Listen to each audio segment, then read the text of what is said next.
As a reader and a feminist, it didn't float my boat, but I did read it because, obviously, for research purposes. It got the imagination flowing. People are caught up with those characters and they want to see what happens to them. Because they did centre on that relationship, you could call them romantic erotica.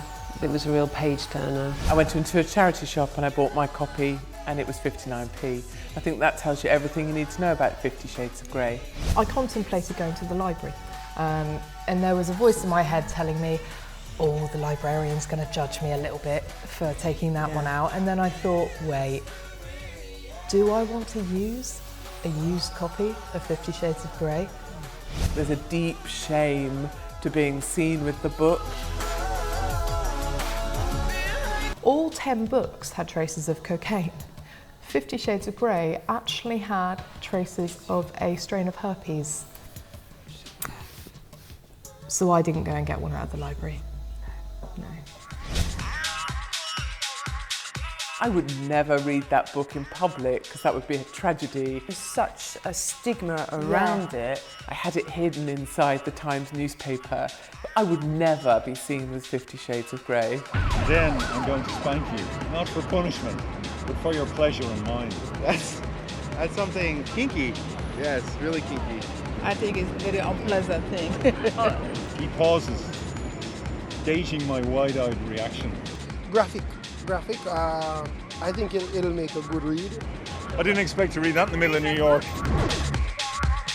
I would be more embarrassed to be seen reading it simply because of how bad the prose is. Weak prose and bad plot lines are not okay. It's just concerning, the language of it. You know, how many times did he hitch a breath? You know, every other page, his breath hitched. Well, mine didn't.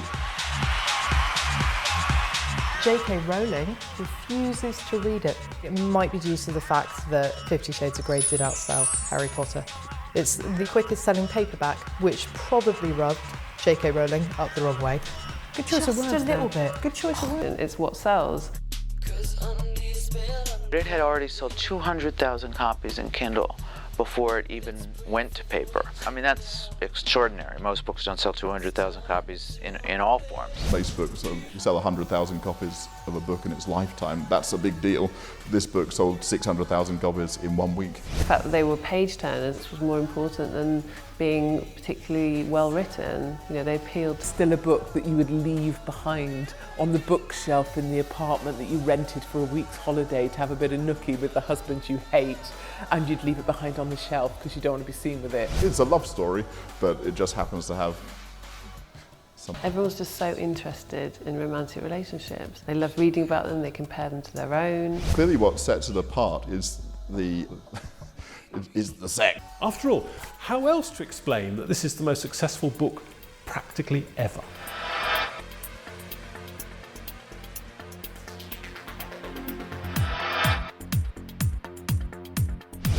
The arrival of e-book technology allowed readers to download literature discreetly on their Kindles, launching a whole new world of sales.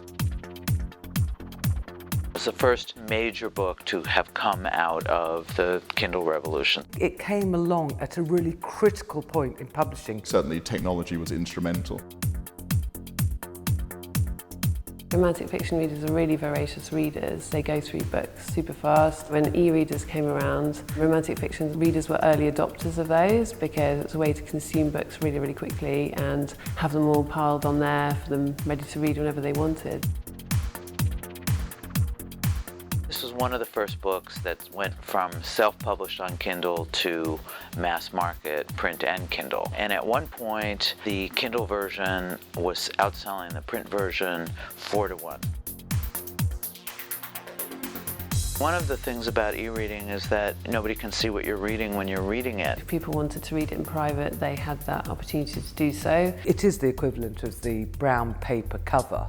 Plain brown wrapper, I call it. The Kindle is the plain brown wrapper.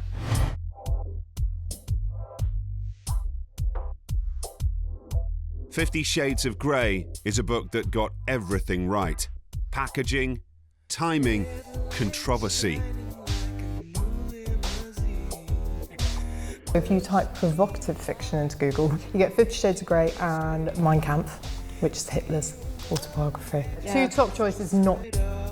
It saved the high street bookstores, but it proved that there was still a huge appetite for physical books. They were really clever with that cover.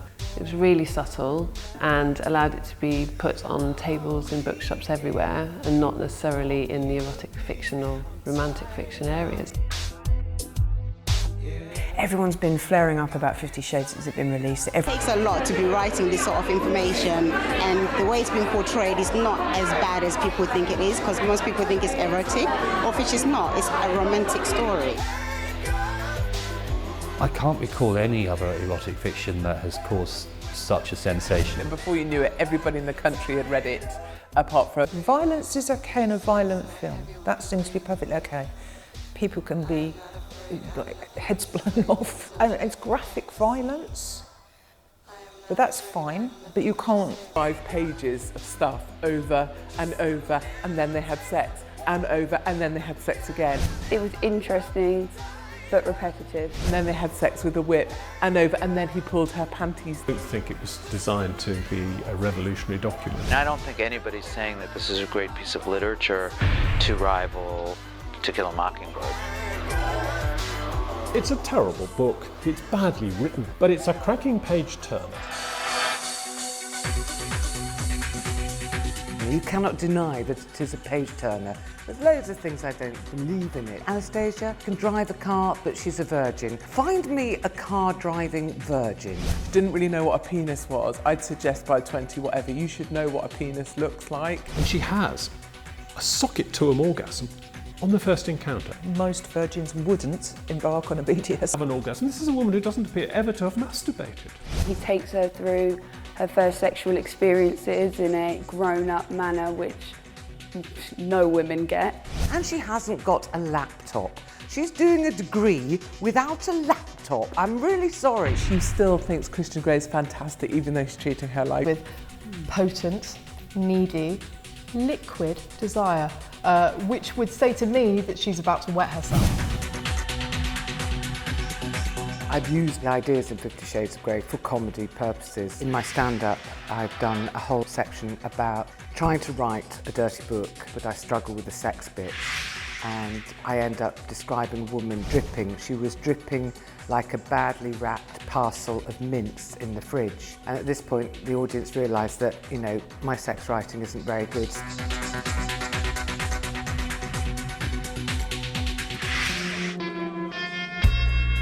The controversial novel proved a runaway success with a mostly female fan base and fostered the creation of the term mummy porn. Mummy porn, I guess, is a phrase that's been born through 50 Shades. Deeply sick to the root of my stomach. For women that haven't had sex in quite a long time or quite bored of their husband, they've got a couple of kids, they have sex maybe once every 3 weeks and they do it without facing each other. The phrase mummy in it actually went like that. My understanding of mummy porn was that it would be, in the same way as granny porn, people that wanted older women or people's mums for sexual gratification. It's amazing how such a cute, fluffy little term means something quite dark underneath, really. But maybe that's what all mothers are like underneath. Maybe. Not my mother, though. No, not our mothers. Not God, mothers. no, they're baking. No. They're at home baking right now. Yeah.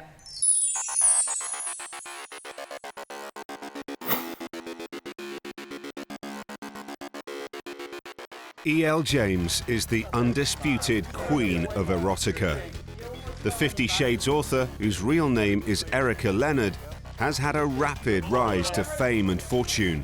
What is unprecedented about her meteoric takeover of the publishing arena is the sheer magnitude of her triumph.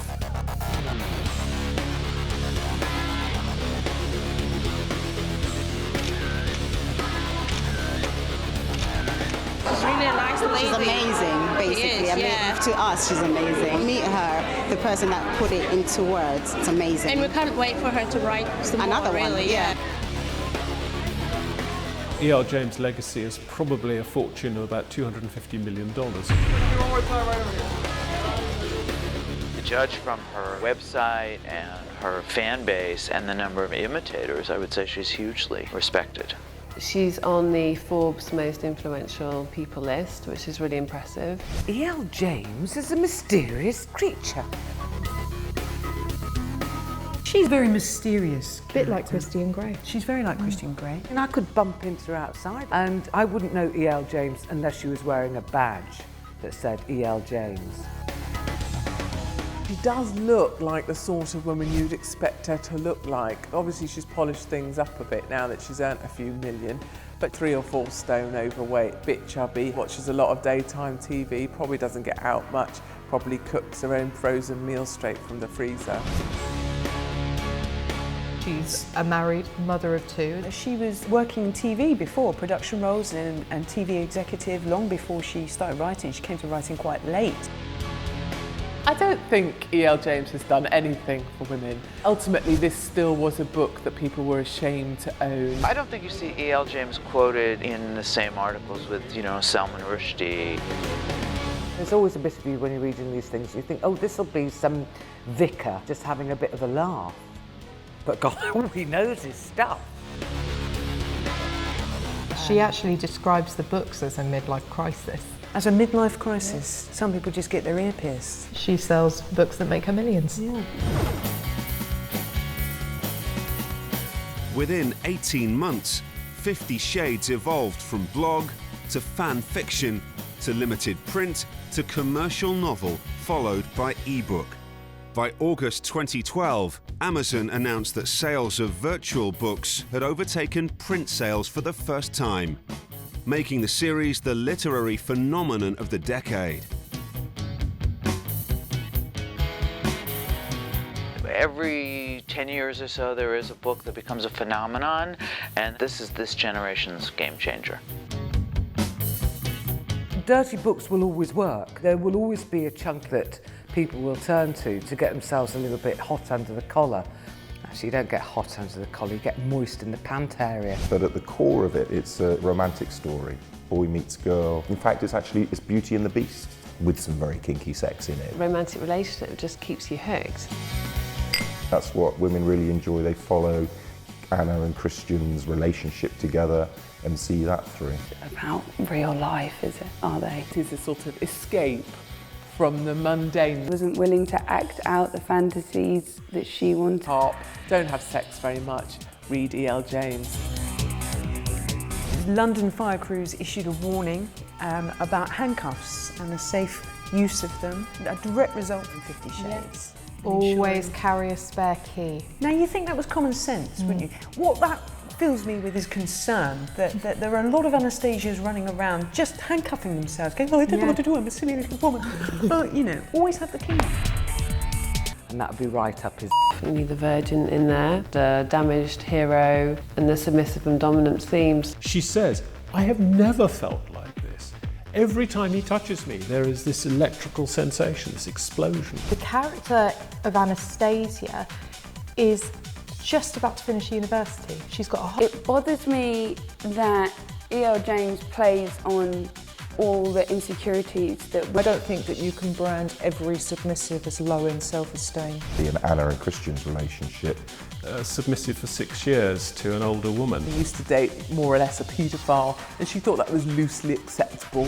Constant repetition of her biting her bottom lip and trembling, which is apparently oh so sexy. Well, actually, if you bite your bottom lip and tremble and go like this, not that sexy. Sadly, she isn't anything special. She would probably keep cats if she could and smell vaguely of cat's wee. In the opening scene, she trips over going into the office. She's a bit of a clumsy one. Anastasia says, I eye his toothbrush, and I think for a moment, that would be like having him in my mouth. So poetic. She's just the most pathetic woman, and the fact her surname's Steele, if that's not ironic, I don't know what is. The main thing that bothered me about Liam and in life, the terms that she used to describe her vagina. She described it as my sex. And I just think the writer had a world of metaphors and terms to use. You could have called it my zebra crossing. You could have called it my Elizabeth Taylor. My Elizabeth Taylor. It could have been anything. Anything. My sex. is very interesting, that these are very young people.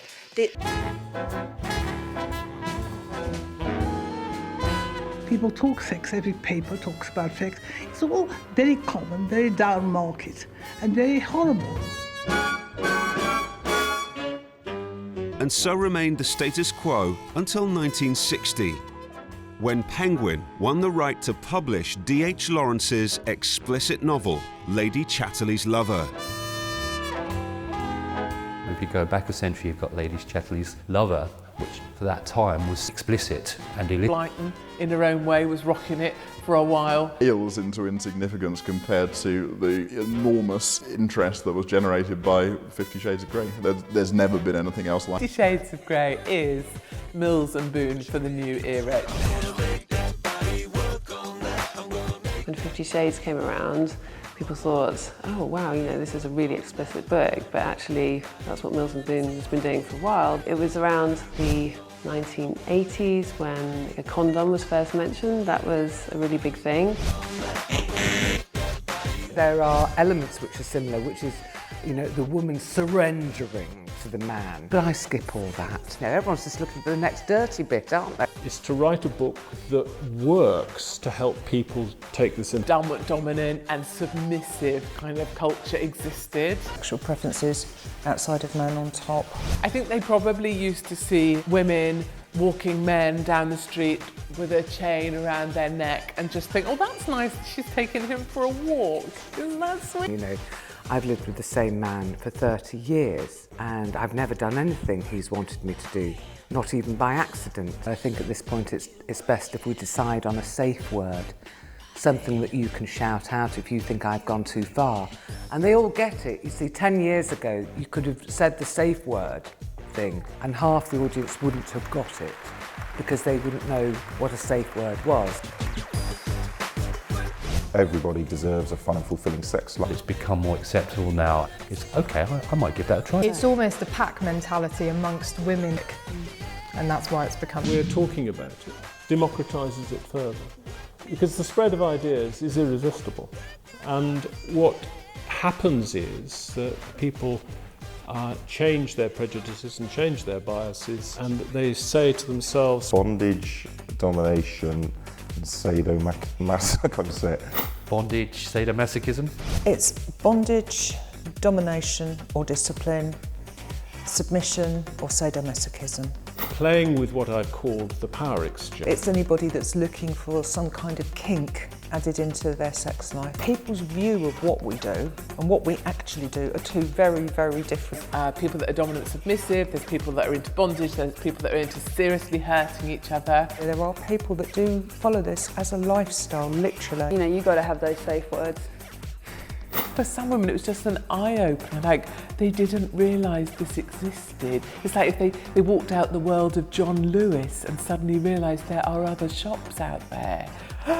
Imagine. 50 years, definitely. We've been surrounded by sexual violence. Healthy BDSM relationship is.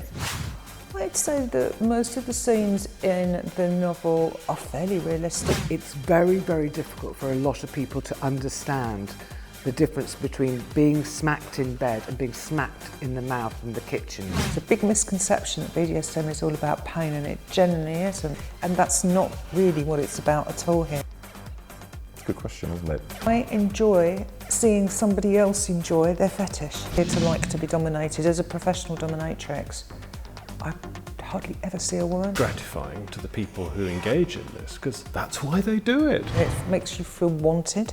The appeal of BDSM in the broadest sense is that people can heighten their senses and their sensitivity through, for example, deprivation. Feeling judged for it. Even if it's something simple like a blindfold, that heightens your sense of hearing and your sense of touch. Playing around with the idea of power, even if you're only using paper handcuffs, which you agree you're not going to break, creates an erotic need to be either mastered or reversed. I think we all love that role play. I could not recommend it if it is yucky in your head. Or tickled, I think it just heightens arousal and people, well, they get off. Also, a rush of endorphins and adrenaline, which gives them a feel-good factor. Recommending violent sex as what we should be selling people.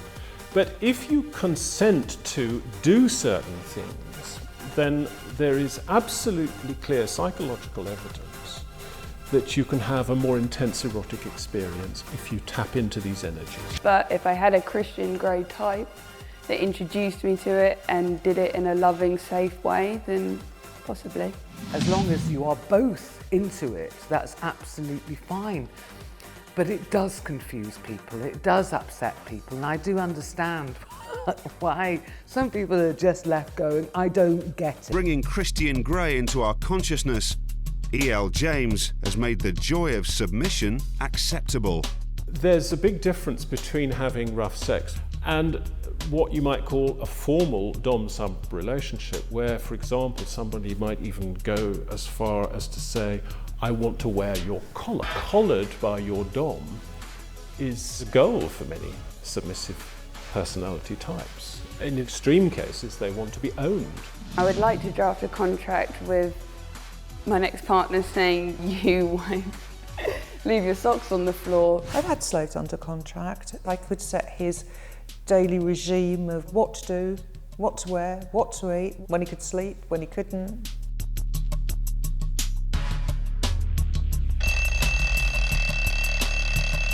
I think that that's why it horrifies a lot of people, because you just think, hold on, where is the line that we cross here? How does this become acceptable? The slave takes it very seriously. A lady general practitioner who is owned by her person. You go in there and you'll have a perfect ordinary treatment in the surgery, but she goes home to be owned and obeys and wants to be nothing but his plaything.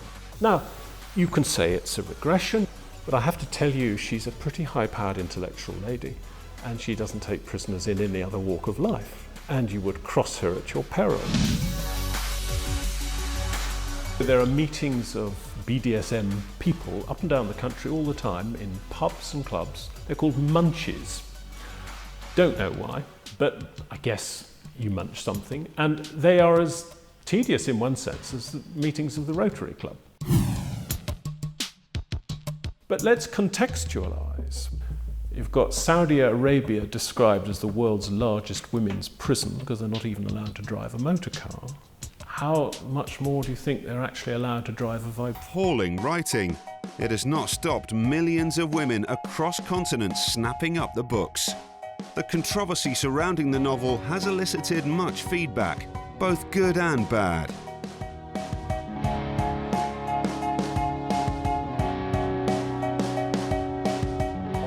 Order what we call a review copy. That's how we got this. We ordered this and we said there's a lot of buzz, there's some interest, let's take a look at it and see if it fits within our collection.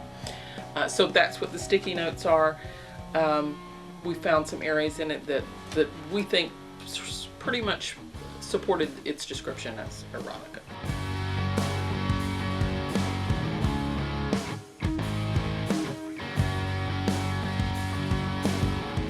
We do not collect erotica at Gwinnett County Public Library.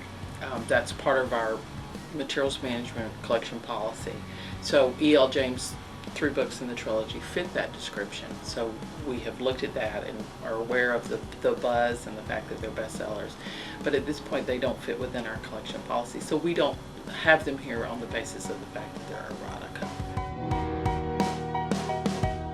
A lot of critics think the 3 books weren't very well written. Literary critics are quite right to knock this trilogy. I love this grandiose term, trilogy. Anytime somebody becomes largely successful, there's going to be a level of envy. There is always envy in the literary world at somebody's success. Whether the book was good, not good, brilliant, whether the writer is nice, not nice, American, British, doesn't matter. If somebody's very successful, there's envy. It's typical. Even J.K. Rowling gets a lot of stick because she's had such a massive success with Harry Potter, and people really can't bear the fact that she might sell a lot of her other books, her adult fiction. There is bitterness amongst writing because it's so hard to have a success. So there are a lot of furious people in the industry seething, absolutely seething, and I'm one of them.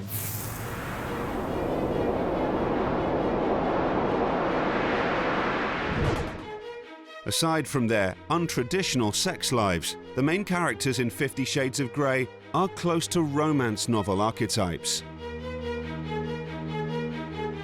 The appeal of Christian Grey is everything women want, and then they want to dominate him.